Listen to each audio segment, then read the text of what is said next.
Bonjour, bonjour chers scribes. Nous sommes très heureux de vous retrouver aujourd'hui pour un nouvel épisode, tout en espérant que vous vous portez bien. Vous le savez, je suis toujours accompagnée de JM. Bonjour JM. Bonjour Denis, J'espère que tu vas bien aujourd'hui. je vais très bien. Et toi-même? Ça va bien. Donc aujourd'hui nous abordons un thème sur la famille, du coup notre autre famille. Et pour cela nous recevons une invitée. Est-ce que JM tu peux nous en dire un peu plus? Oui, merci Denis. Comme tu l'as annoncé au départ, aujourd'hui nous aurons un épisode avec invité sur le thème Notre autre famille. Et par rapport à ça, nous recevons aujourd'hui une jeune autrice, comme on le dit aujourd'hui, étudiante en droit, Marie-Lise, qui va avec nous échanger sur le thème en question. Bonjour Marie, j'espère que tu vas bien et que tu t'es bien réveillée aujourd'hui. Donne-nous un peu tes impressions par rapport au thème déjà et ensuite on aimerait que tu nous parles un peu plus de toi. Bonjour à tous, j'espère que vous allez bien. Moi, je me porte bien, merci. Alors, comme l'a dit JM, je suis Marie-Lise, étudiante en droit, je suis juriste fiscaliste, autrice et un peu artiste. Donc, ce thème, je le trouve particulièrement intéressant parce que on ne se rend pas vraiment compte que on n'est pas que notre famille en fait. Il n'y a pas que notre famille, nos parents et tout, mais autour de nous, il y a plusieurs familles qu'il faut savoir reconnaître. Très bien, très bien. Du coup, ton œuvre est intitulée Le Vivre Ensemble. Donc, on aimerait déjà savoir depuis quand est-ce que tu as écrit ton œuvre et est-ce que tu parles de toi dans ton œuvre, est-ce que c'est aussi basé sur des faits imaginaires? Oui, ça s'appelle Le Vivre Ensemble. C'est un livre qui est encore en écriture parce qu'il n'est pas terminé. Je l'ai commencé en juillet 2022. C'est un peu de tout. Il y a de moi, mais il y a de l'imaginaire. Par exemple, quand on prend le passage, enfin, le chapitre qui parle de pourquoi je me suis mariée. Par exemple, ça concerne les mariés, mais je ne suis pas encore mariée. Donc ça, c'était complètement imaginaire. J'ai essayé de me mettre dans la tête des mariés pour pouvoir écrire. Ok, très bien Marie. Avant de revenir à toi, j'aimerais quand même que JM puisse se prononcer par rapport à l'aperçu qu'il a du thème d'aujourd'hui. Merci Denis. Moi, le thème d'aujourd'hui me parle particulièrement parce que je n'ai pas grandi avec mes parents, donc j'ai grandi dans un internat. Donc par conséquent, j'ai compris ce que ça voulait dire d'avoir une famille qu'on se choisit, dans le sens de ce que disait la citation de départ. Donc c'est un thème que je trouve très intéressant, d'autant plus que beaucoup de gens aujourd'hui n'ont pas forcément grandi avec leurs parents, ont grandi à l'étranger et donc ou ont dû se créer une famille. Donc je trouve que c'est un thème très intéressant et j'espère qu'avec Marie-Lise, on pourra aller un peu plus en profondeur de ce thème. Voilà. Et Marie-Lise, comment tu définis toi la famille? Comme dirait la citation tout simplement, ce sont des gens qu'on se choisit en fait. Des gens qu'on décide de garder autour de soi comme étant sa famille. Et par rapport à ce que tu dis, en fait, j'aimerais quand même savoir, est-ce qu'il n'y a pas certains critères sur lesquels on se base pour dire aujourd'hui qu'un tel ou telle personne fait partie de ma famille? Parce que je pense que dans ton œuvre, tu as eu à parler d'avoir des mêmes sentiments, voilà, les mêmes sentiments qui nous animent pour pouvoir parler de famille. Du coup, je me dis, est-ce qu'il n'y a pas des critères sur lesquels on se fonde pour qualifier telle ou telle personne comme étant partie de notre famille, comme faisant partie de notre famille, pardon. Si, effectivement, parce que ce ne sont pas toutes les personnes qu'on va croiser dans la rue qu'on va décider de faire sa famille. Tout comme il y a des gens avec qui on a le même sang, mais qu'on ne considère pas forcément comme sa famille. Donc, il y a certains critères. Je peux dire déjà l'amour, c'est un premier critère. Tu ne peux pas être la famille de quelqu'un que tu n'aimes pas. Tout comme même si vous avez le même sang, si tu ne l'aimes pas, vous n'êtes pas une famille. Et je dirais aussi le soutien. Parce que c'est dans les difficultés qu'on reconnaît les vrais, comme en amitié tout simplement. Donc il y a des critères comme ça. Après, c'est pas formel, la liste n'est pas exhaustive, mais ce sont les bases, je trouve. Ok. Mais ne penses-tu pas qu'il y a toujours quelque part une différence entre cette famille, enfin les membres de cette famille avec qui on a les mêmes liens de sang et cette autre famille qui, avec qui on entretient juste une alliance quelconque? Est-ce qu'il n'y a pas vraiment une différence? Tu penses aujourd'hui que les gens avec qui nous sommes issus d'une même famille de par le sang ne sont pas quelque part un peu plus importants ou un peu plus solidaires par rapport à nous que ceux qu'on rencontre plus tard? Je pense que ça dépend. Parce que la famille avec laquelle on a le même sang n'est pas forcément là pour nous. Il y a des gens dans cette famille, par exemple, qui ne sont pas prêts à se sacrifier pour toi, tout comme il y a des gens dans la famille que tu t'es constituée qui accepteraient de se donner sans réfléchir. Donc, il n'y a pas vraiment de degré, si je peux dire ça comme ça. Il suffit juste de bien constituer son autre famille. Ok, JM, qu'en penses-tu? Tu parlais du séminaire dans lequel tu as passé quasiment une partie de ta jeunesse. Est-ce que tu penses que ces frères-là auraient pu, dans une certaine mesure, se sacrifier pour toi, puisque tu les considérais comme une famille? Oui, déjà je suis totalement d'accord avec ce qu'a dit Marie-Lise. Je pense effectivement que il y a dans nos familles de sang des gens qui comme tu as dit, qui ne seraient pas forcément solidaires avec nous si on était vraiment devant des situations d'urgence.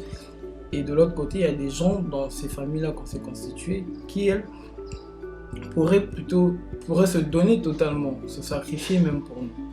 Et par rapport à mon cas, comme je le disais au départ, moi je n'ai pas grandi avec mes parents. Je suis allé à l'internat, je crois que je devais avoir 10 ans ou 8 ans, je ne sais plus trop. Mais j'étais très jeune en tout cas. Et ça fait que l'éducation qui m'a le plus façonné, c'était celle que j'avais reçue dans cet internat-là. Et jusqu'aujourd'hui, les personnes avec qui j'étais dans cet internat-là constituent, je peux dire, c'est quasiment, après ma famille, la chose la plus importante qu'il y a pour moi au monde. Et j'ai vu combien ces gens-là pouvaient se donner totalement pour moi, pouvaient se sacrifier pour moi. Alors qu'il y a des gens, par exemple, de ma famille, là où j'étais ou là où j'étudiais, qui ne m'ont jamais passé même un coup de fil. Est-ce que tu vois un peu? Alors que mes frères, eux, ceux avec qui j'étais au séminaire, c'est des gens qui, pendant que j'étais à l'étranger, allaient voir mes parents, allaient les aider, etc., etc. Et pour moi, quand je vois ça, quand je vois de quelle façon un étranger, si je peux dire ça comme ça, donne de l'importance à mes parents, les considère presque comme ses propres parents, pour moi, ça n'a aucun prix. Ça n'a aucun prix. Et d'ailleurs, j'ai remarqué que lorsque je perdais certaines personnes de ma famille, peut-être que ça va être un peu bizarre de le dire comme ça, mais ça ne m'affectait pas autant, par exemple, que lorsque je perdais l'un de mes frères du séminaire, parce que c'est les gens qui m'ont donné le plus d'amour. Si aujourd'hui je parle de l'importance de la famille, c'est d'abord parce que j'ai pu avoir ces gens-là dans ma famille. Ok, très bien. Tu as dit quelque chose quand même qui m'a rappelé un passage que j'ai lu dans l'œuvre de Marie. Je cite: « Ce que je veux dire, c'est qu'on ne reconnaît pas la valeur réelle de certaines personnes constitutives de notre famille, quand bien même notre cœur y est attaché, jusqu'à ce qu'on les perde définitivement. » Dans ce passage-là, si je ne me trompe pas, tu parlais de la perte de ta grand-mère, avec qui tu n'étais pas tellement proche. Et puis, malgré ton bas âge, tu as pu quand même ressentir sa perte, malgré la distance qu'il y avait entre vous. Du coup, j'aimerais te poser quand même une question par rapport à ça.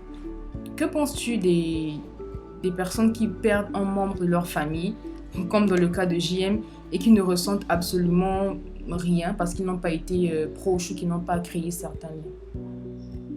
Je pense que c'est normal. Je pense que c'est quand même normal parce que si vous n'êtes pas si proche, en fait, tu n'as pas vraiment dans ton cœur l'importance qu'a cette personne. Je me rappelle, j'étais quand même j'étais jeune, mais j'étais plus vieille que quand j'avais perdu ma grand-mère. Je devais avoir 14 ou 15 ans. J'ai perdu une tante. Pourtant, on se parlait, mais on n'était pas si proches. À tel point que sa mort ne m'a pas vraiment affectée. Donc, je pense que tout se base sur l'importance qu'on accorde à la personne.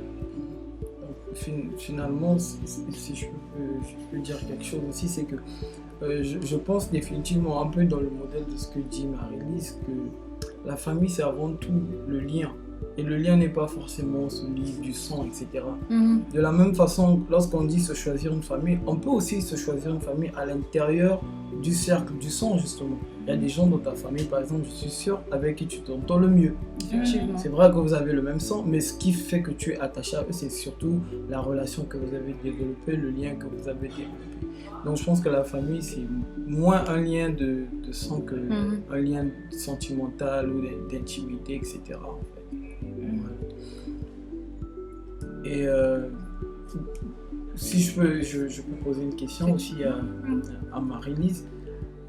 Moi, le chapitre que j'ai beaucoup aimé, le chapitre How to Get Away with the Murder dans ton œuvre, j'ai trouvé ça très intéressant, justement parce que pour moi, là, on était vraiment en plein dans la famille qu'on se choisit, en dehors justement des liens de sang, etc.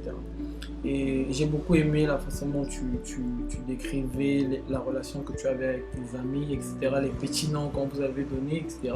Est-ce qu'aujourd'hui, les liens que vous aviez à l'époque, est-ce qu'ils sont restés les mêmes? Ou est-ce qu'avec le temps, vous vous êtes éloignés, etc., etc. Bon, on ne s'est pas éloigné en tant que tel. Mais vous savez, il y a des gens avec qui on reste déconnecté, je peux dire. On ne se parle pas pendant 1 an, mais une fois qu'on se parle, rien n'a changé en fait. Ouais. Donc, en cette période, nous sommes en train de grandir, chacun se cherche, on est occupé. Ça fait qu'on n'a plus vraiment les mêmes temps de qualité, on ne se parle plus beaucoup, on n'est plus beaucoup ensemble, mais la relation demeure. Donc la relation est toujours là et nous sommes toujours aussi proches. Mais du coup, finalement, pour en revenir un peu à ce que disait Denis, est-ce que finalement, quel est finalement ce qui vous lie définitivement? Parce que si on comprend bien ce que tu dis, c'est qu'aujourd'hui, chacun de vous a quelque chose à faire. Donc, vous n'avez plus forcément la même vision, etc., les mêmes passions, etc., que vous aviez quand vous étiez plus jeune. Mais qu'est-ce qui fait qu'aujourd'hui, lorsque vous vous retrouvez, il y a toujours ce lien-là? Je pense que c'est l'amour. Tout simplement. C'est l'amour. Après, certainement, il y a le fait que cette distance n'est pas volontaire. Donc, ça fait que quand on a un peu de temps, si je peux me permettre cette illustration, on court presque en fait pour se retrouver. Donc, c'est un peu ça. C'est magnifique.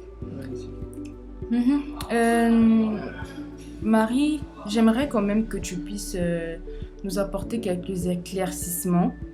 J'ai lu quelque part dans ton œuvre où tu disais « Je ne dis pas qu'il faut écarter toute forme de tri. Si vous avez dans votre famille des personnes nocives, vous n'êtes pas obligé de vous les coltiner. N'oublions pas que les mauvaises compagnies corrompent les bonnes mœurs. Alors un simple bonjour peut suffire. » Qu'est-ce que tu... On peut dire que c'est radical. Oui, un peu. Il y a des gens, en fait, c'est comme ça. En fait, là, je pense que c'est dans le 2e chapitre, je parlais vraiment de la famille de sang, les frères et les sœurs. Parce qu'il y a souvent des frères ou des sœurs qui prennent des chemins qu'on ne valide pas et qu'on trouve contraires à nos propres valeurs. Et malgré le fait qu'on les reprenne, on les reprend, ils il ne se détourne pas de ces chemins-là. Du coup, vu que ça ne concorde pas avec ce que je suis, où je vais, on peut juste se limiter au formalisme. Effectivement. Et moi, je me dis en fait qu'il y a plus de particularités du coup dans ce que j'ai lu et dans ce que tu as dit. Il y a plus de particularités dans cette autre famille. Parce qu'avec cette autre famille, je me dis qu'on a la possibilité de choisir. Alors qu'avec notre famille de sang, bah, on ne choisit pas en fait, ça nous tombe dessus. Ça nous tombe dessus. Et il y a aussi quelque chose qui m'a quand même un peu intriguée, où tu parlais de demi-sœurs. Tu as dit qu'il n'y avait pas de demi, c'était soit notre sœur, soit notre frère, il n'y avait pas de demi-sœur, il n'y avait pas de demi-frère. Voilà. En fait, qu'est-ce que tu sous-entends par là? Parce que tu sais qu'il y a des gens, par exemple, qui ont reçu cette éducation-là depuis le bas âge et qui ont grandi avec ça, en fait. De parler de demi-frère, demi-sœur. Oui, après, je pense que c'est quand même le fléau dans les familles recomposées. Ça fait que les enfants gardent une certaine distance, en fait. Tout à fait. Ils savent que, quoi qu'il arrive, il y a une différence avec ce frère-là, avec cette sœur-là. Donc, je ne considère pas vraiment les demi-sœurs, les demi-frères en tant que demi. On est des frères et des sœurs à part entière, donc c'est un peu dans ce sens. Je trouve que c'est une bonne façon de voir les choses. Ouais. Franchement. C'est vrai que ça nous évite aussi quelque part d'inclure la division quand même. Parce que cette idée de toujours inclure le demi là, ça nous, en fait, c'est comme si ça nous rappelait quelque part qu'on n'était pas totalement liés, qu'il y avait toujours quelque chose qui nous séparait en fait. Marie, dans ton œuvre, tu parles de plusieurs familles. Tu as parlé de ta famille en Christ, je pense. Tu as parlé également de ta famille à l'école et je pense, à la maison également. Maintenant, quelles sont les particularités entre ces trois différentes familles que tu évoques dans ton œuvre? Des particularités comme des liens, quoi. Pas vraiment, en fait. En quoi... Enfin, qu'est-ce qui fait que, par exemple, ta famille en Christ que tu as... Voilà, que tu as aujourd'hui fait qu'elle soit particulière ou... voilà. Je dirais que c'est la constitution. C'est comment tu choisis. Ce sont les personnes que tu choisis.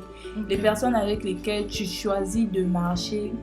Les personnes que tu autorises en fait, qui aient accès à toi. Parce que, par exemple, quand tu parles de famille en Christ, l'église est grande. Et si on prend l'église avec grand E, c'est encore plus grand. Mais c'est pas que toute cette église-là est ma famille. Donc, je choisis les personnes à qui je donne accès à ma personne, les personnes avec qui je choisis d'avancer. Et j'en fais une famille. Ok. J'aime beaucoup l'explication que tu nous donnes. C'est vrai que lorsqu'on lit l'œuvre, il y a beaucoup d'éléments qui s'imbriquent. Mais je crois qu'avec une discussion comme ça, on arrive à un peu mieux voir à travers les yeux de l'autrice. C'est super intéressant, Sinon, j'ai été très ravie de vous écouter. C'est vrai que j'étais très ravie de vous écouter. Je pense qu'on a tous quand même cette autre famille qu'on a quand même la chance d'avoir aujourd'hui, même si elle n'est peut-être pas constituée de plusieurs personnes. Moi, par exemple, je peux dire que, ok, actuellement, oui, c'est vrai que j'ai quand même une autre famille, mais elle n'est pas constituée de plusieurs personnes, peut-être de 2 ou 3, 4 personnes, mais je pense que c'est toujours important. C'est toujours important. Même s'il n'y a qu'une seule personne, en fait. Dès l'instant que vous êtes deux et que vous décidez d'avancer ensemble. C'est une famille. C'est pas le nombre, c'est plutôt la qualité, quoi. C'est plutôt la qualité, en fait. Et on espère que Marie, que tu vas terminer ton œuvre aussi. Parce que on l'a lu et il est fort intéressant. On espère que tu vas continuer ton œuvre. Bien sûr. Moi, j'avais quand même une question. Bon, c'est un peu je pose la question parce que ça renvoie un peu à ce que j'ai vécu moi-même. Donc, j'aimerais un peu avoir ton avis sur la question. Qu'est-ce qui a été le déclic pour toi C'est-à-dire, si tu prenais un exemple parmi toutes les familles que tu t'es créées, Mhm. bien si tu devais prendre qu'une seule personne, est-ce qu'il y a eu un événement où la personne a fait quelque chose qui t'a marqué et tu t'es dit, oui, celle-là, c'est vraiment quelqu'un de ma famille? Mhm. En fait, ça doit remonter à 10 ans, très exactement. Mes parents venaient de se séparer. Donc, il n'y avait que mon père, mes frères, enfin mon frère, mes soeurs, moi. Et il y avait quelqu'un avec nous. Ça va être un peu compliqué à comprendre si on ne répète pas. C'est le fils de la sœur de la concubine du petit frère de mon père. Ça fait beaucoup. Ça fait qu'on n'est vraiment pas liés. Mais pourtant, il était avec nous. En fait, il a grandi avec nous parce que sa mère a dû voyager quand il était très jeune. Donc, il a vraiment été un grand frère pour moi.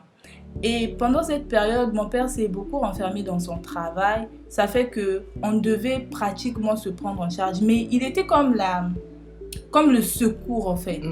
Donc, il était là pour nous. Et 1 mois et demi plus tard, sa mère a demandé à ce qu'il la rejoigne. Donc, il devait partir. Et c'est là que je me suis vraiment rendu compte que son absence allait créer un vide. Parce qu'en fin de compte, c'était pas que le petit frère, le fils de Nanani, c'était devenu vraiment un grand frère pour moi. Est-ce qu'aujourd'hui, vous entretenez les mêmes liens? Un peu. Il y a des hauts, il y a des bas, mais la relation est là. Pas aussi forte qu'avant, mais il y a le contact. Ok. Est-ce que finalement tu penses que la distance, ça peut, dans une relation fraternelle comme la tienne, là, est-ce que tu penses que ça peut briser ce lien-là que vous avez créé justement?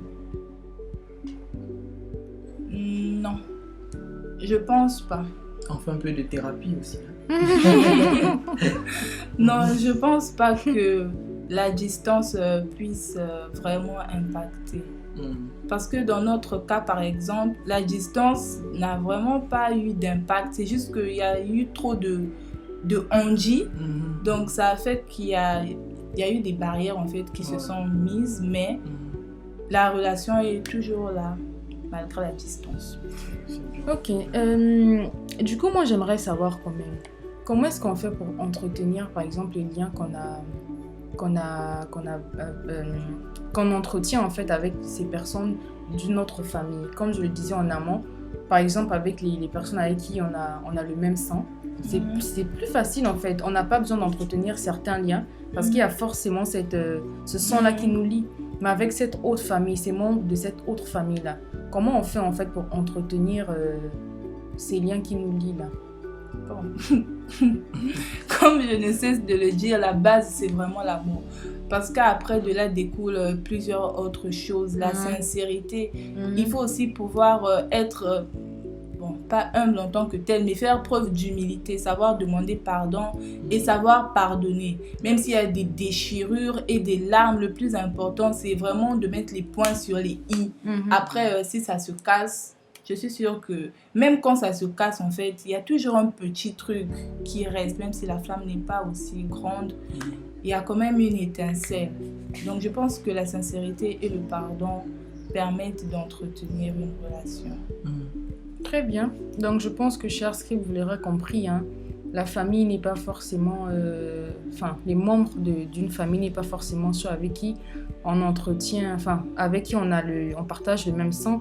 Mais c'est aussi cette autre famille qu'on décide de choisir. Et le plus important, justement, comme Marie venait de le dire, c'est d'entretenir, de savoir entretenir ces liens-là qu'on a pu créer ensemble.